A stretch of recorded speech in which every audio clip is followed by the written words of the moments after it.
ebidensya, resibo, walang lusot ang may atraso.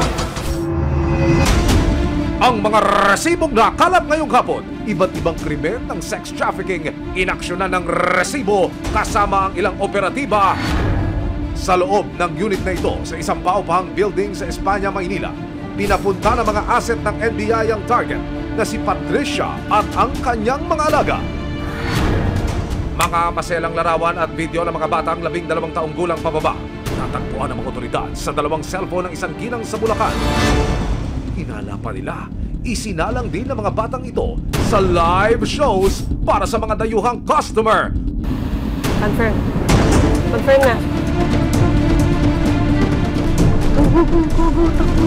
Ang pagtuntun ng mga operatiba sa taong nasa likod ng cyber sex trafficking na ito, abangan mamaya!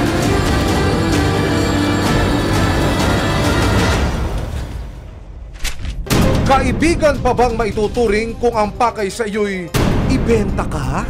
Yan ang naresibuhan ng aming team. Nang mabuking ang pagbebenta di umano ng isang transgender sa mga kaibigan niya para maging prostituted women. Ano ba reklamo bibigyan tugon? Bawat hinaing at problema hahanapan ng solusyon. Ito ang bago ninyo sandigan, hindi palalampasin ang mga tiwali at maling gawi. Dito, walang ligtas ang kabisado at lalong walang lusot ang may atraso. Dahil ang lahat, hahanapan natin ang resibo. Magandang hapon, ako po si Emil Sumangil. Isang entrapment operation ang ikinasa laban sa isang ginang sa May Kawayan, Bulacan na di umano'y online bugaw pala o SEC o Online Sexual Exploitation of Children ang racket ni Mrs.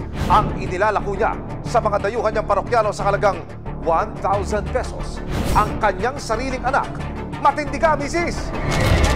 Marso nitong taon, nakatanggap ng isang tip ang Women and Children Protection Center ng Philippine National Police mula sa Nordic Police and Customs Cooperation. Isang Norwegian national ang naaresto sa kanilang bansa matapos mahulihan ng mahigit 2,000 maseselang litrato at video ng isang menor de edad. At ito ay may device na may lamang folder. Hana ang pangalan ng folder. Nung tiningnan namin, itong mga batang ito ay Filipino. Kaya naman agad nagsagawa ng surveillance ang PNP WCPC para mahanap si Hana at alamin kung sino ang nagbenta ng kanyang masaselang larawan at video. Nang matutunan ng mga otoridad ang kinaroroonan ni Hana, nadiskubre ng PNP WCPC na ang mismong ina ng bata na si Rona nasa likod ng cyber sex transactions. Dagdag pa ng mga otoridad, hindi lang pala si Hana ang inaalok di umano ni Rona online, pati ang kanyang 7 taong gulang na anak at 3 menor de edad na pamangkin pinagkakakitaan din daw ni Rona.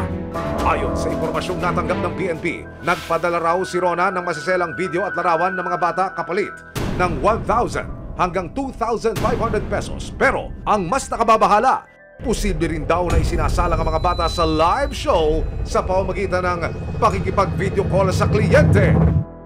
Matapos makalap ang mahalagang impormasyon, wala nang inaksayang oras sa mga otoridad. Kasama ang resibo, nagsagawa ang PNP WCPC ng isang entrapment operation. So our target is to rescue 4 to 6 children and 1 suspect.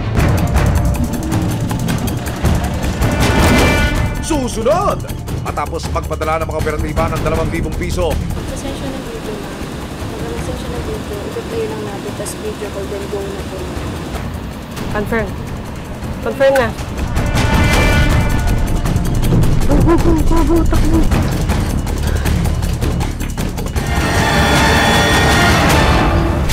Abangan mamaya, isang transgender sa Maynila. Inaalok ang sarili niyang mga kaibigan sa ilang valued clients. May aksyon, may ebidensya, resibo, walang lusot ang may atraso.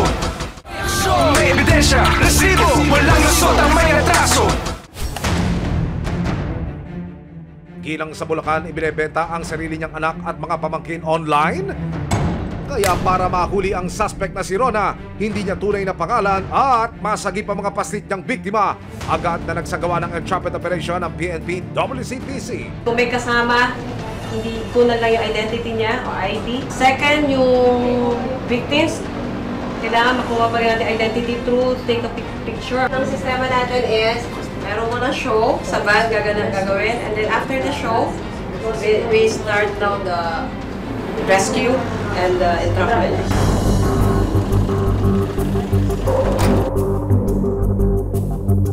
Para matagumpay na ma-entrap ang suspect, kailangan munang pakarapin ni Rona ang bata sa undercover agent na nagpapanggap na kliyente o kaya naman magpadala ng maselang video ng menor. As of this time, naka-ready na siya to engage. So, hinihintay na lang yung go signal para sa kanyang yung live show na ibibigay sa atin. Matapos magpadala ng mga operatiba ng 2,000 piso. Magsasensya ng video na. Pag magsasensya ng video, i-play lang natin, tapos video call, then go na po. Pero bago magpadala ng maselang video, may mahigpit munang bilin si Rona. Promise, you don't post it ha? Private only, you and me. Ang siste, sa ganitong uri ng kalakaran, hindi ba sisigurong hindi kakalat ang mga larawan at video? Pababayin ko yung dalawa. Nag-reply na siya, di ba? Pababayin mo lang. Sending mo. Ilang saglit pa, nagpadala na siya ng isang video sa undercover agent. Kumpirmado, ang kanyang 12 taong gulang na anak na si Hannah ang kumakaway sa ipinadalang recorded video ni Rona. Confirm. Confirm na. Sa hudyat ng mga otoridad, sumugod na sila sa bahay ng suspect.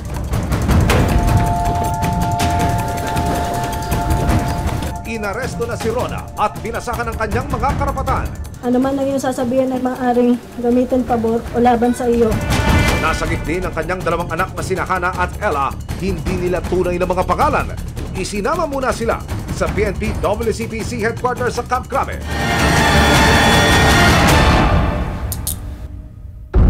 Susunod! Nakapanayam ko si Rona 1 linggo matapos siyang maaresto. Ano nga nagtulak sa inyo ulit? Para ho gawin ito na ultimo yung anak niyo ho, yung sarili niyong laman, ang ibiniugaw niyo na online. Isang transgender woman sa Maynila, binebenta raw ang sarili niyang mga kaibigan. May aksyon, may ebidensya, resibo, walang lusot ang may atraso. May aksyon, may ebidensya, resibo, walang lusot ang may atraso. 1 linggo makarang ilunsad ang rescue operation para po sa 2 menor de edad na ibinubugaw online. Tayo po ay magsasadya ngayon dito sa punong tanggapan ng Luzon Field Unit ng Women and Children Protection Center dito po sa National Headquarters Campo Crame para kamustahin naman ang ina ng mga batang ito na primerong akusado sa kaso. Sa pahintulot ng PNP WCPC, nakapanayam ko si Rona. Una-una, gano'n nyo na ho katagal ginagawa po ito? Taon na rin po. Mga 1 taon mahigit na rin po. Minsan na raw pinasok ni Rona ang ganitong kalakaran. Paano nyo natutunan, sino nagturo sa inyo na gawin ho yung ganitong klase ng hanap buhay? Nakikita ko lang din ho yung dati. Sa mga ano lang din, yung mga nababalitaan din siguro. Uuna po kasi ako lang eh. Ano ho nagtulak sa inyo ulit? Para ho gawin ito na ultimo yung anak nyo ho, yung sarili nyong laman, ang ibiniugaw nyo na online. Dahil sa pera, naikayat ako. Dapat una ayaw ko talaga eh. Una, talaga siyempre, naano lang talaga ako. Kaya minsan inakausap ko na rin naman yung anak ko na sorry ako kasi hindi ko naman din talaga gusto. Nang makita niyang malaking oportunidad dito para kumita, dito na raw niya naisipang ialok sa mga kliyente ang sarili niyang mga anak. Nakakausap ko na foreigner, sana yung nag-offer sa mga mga minor de edad ba na tinanong niya kung may anak ako, gano'n. Yun ako, nag-offer na siya ng gano'n. Ano yung binabanggit niya, ma'am, sa iyo na yung unang offer, yung unang alok? Ano sinasabi nung dayuhan na ito? Kasi napakita ko po kasi yung mga anak ko eh. Kumbaga parang sa family, gano'n, sa send ko yung picture. Tapos yun na, hanggang sa parang natipuhan niya yung isang anak ko na bata. Ganun. Opo. Yun na, nag-offer na siya na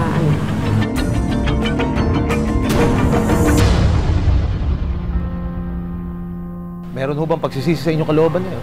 Pero meron talaga. Tumutulong lang ho ako sa panggastos lang din. Kasi nga, di ba ho, nasa bahay lang naman kasi ako. Gusto ko lang ho makatulong, kaya naman nagawa ko yun.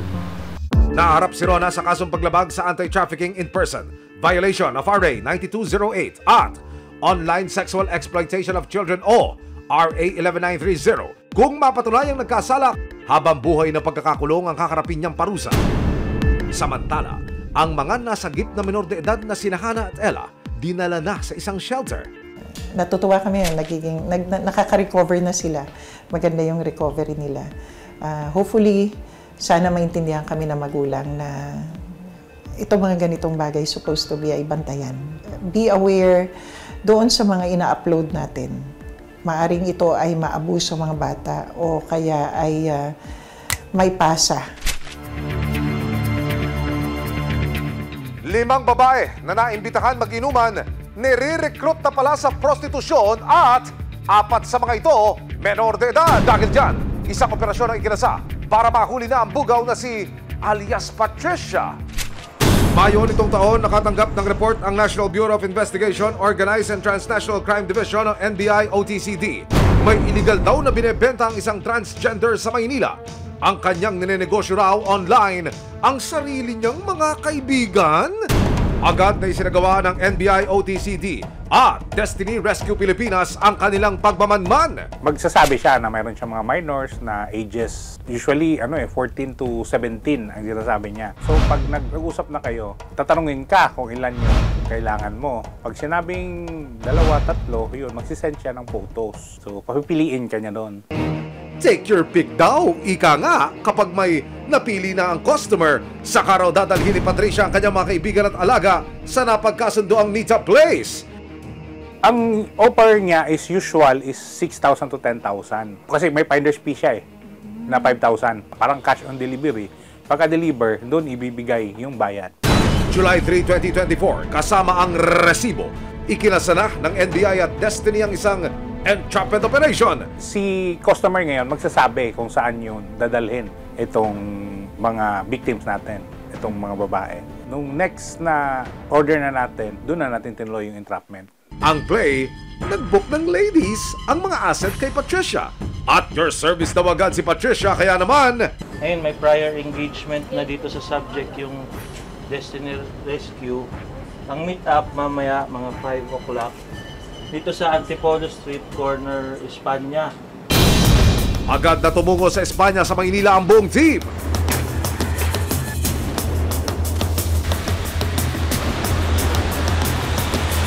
Sa loob ng unit na ito, sa isang baupang building sa Espanya, Maynila, pinapunta ng mga asset ng NBI ang target na si Patricia at ang kanyang mga alaga. Update sa loob, nakapasok na po yung agent, then waiting na lang yung subject na mapakita. Sa kuhang ito ng resibo mula sa loob ng unit bandang alas 5 ng hapon, makikitang naghihintay ang mga foreigner na asset. Wala pang kalahating oras, dumating na si Patricia kasama ang 5 babae. Habang nasa loob na ng unit ang target na si Patricia, patuloy ang ginagawang monitoring ng mga asset ng NBI na nasa second floor ng parehong unit. Naka-standby naman sa isang eskinita malapit sa unit ang ibang miyembro ng team. Sir, ano daw sir ang balita dun sa loob po? Waiting na tayo sa signal na lang. Malapit na tayo mag-go. Nandun na daw sir sa loob po yung subject po. Ilang saglit pa, nagsimula na ang inuman kuno ng mga asset kasama ang mga kaibigang bit-bit ni Patricia. Si Patricia nakisali na rin sa happy-happy. Maya-maya pa, inabot na ng asset ang bayad na 3,000 pesos kay Patricia. Kunyap na ito para arestuhin siya.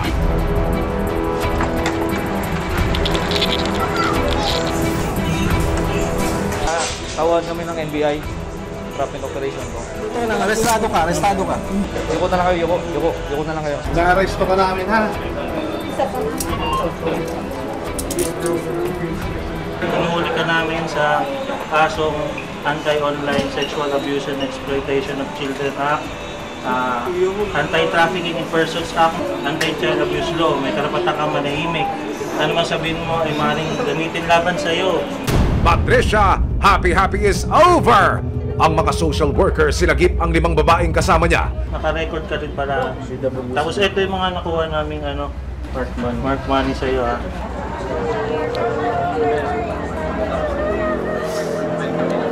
Nakapanayam ng resibo si alias Patricia sa loob ng unit. Gate niya, kaibigan niya mga babae at broken-hearted lang daw ang isa sa kanila. Usapan po kasi inom eh. Kung sinabihan mo sila na mag-iinom, anong sabi nila sa'yo? Sige lang po, inom lang daw po. Dagdag pa ni Patricia, mga nasa tamang edad na ang kanyang mga kaibigan. May 18, may 19. Meron po bang mas bata pa po sa kanila? Wala. Dinala sa tanggapan ng NBI ang suspect na si alias Patricia kasama ang 5 babaeng kanyang nabiktima umano.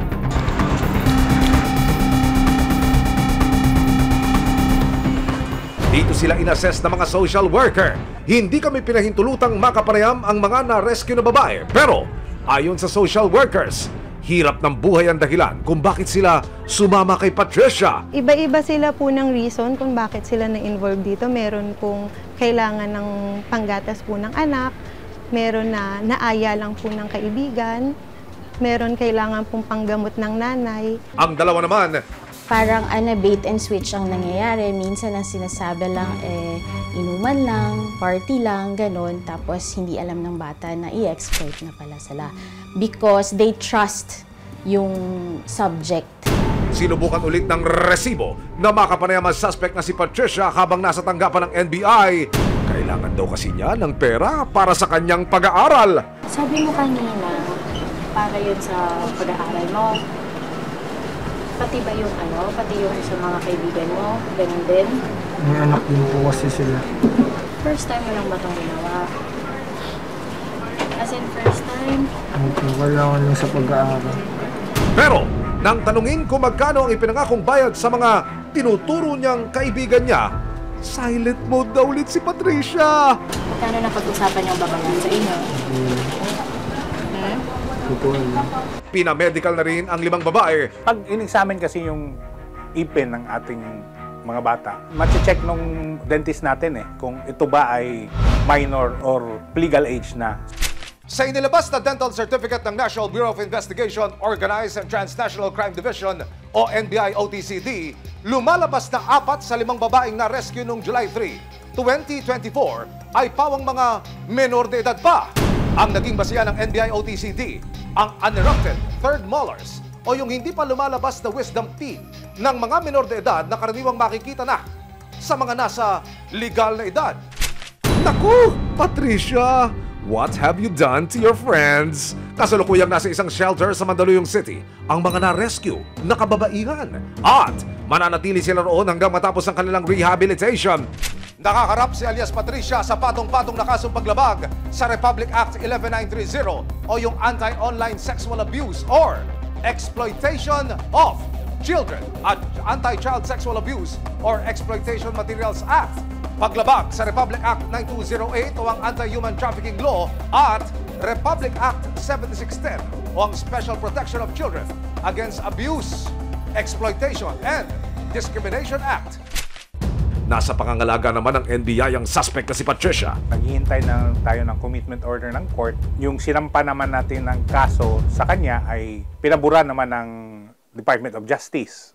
Paalala ng NBI-OTCD sa mga magulang. Ang payo natin, yung sa mga magulang, i-monitor talaga natin yung activities ng ating mga kabataan. At huwag natin silang pabayaan kasi katulad nito, nasilaw sila sa ganitong gawain at kawawa naman sila dahil pinagsamantalahan sila para ipasok sa ganitong gawain.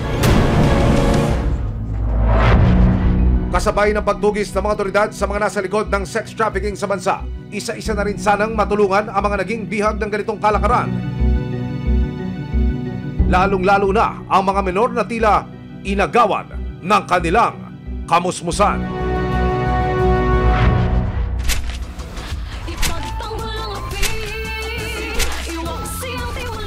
Sama-sama nating ituwid ang tiwali at baluktot. Itakwil ang maling gawi at modus na bulok.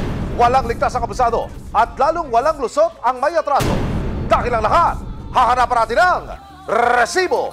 Hanggang sa muli, ako po si Emil Sumangit.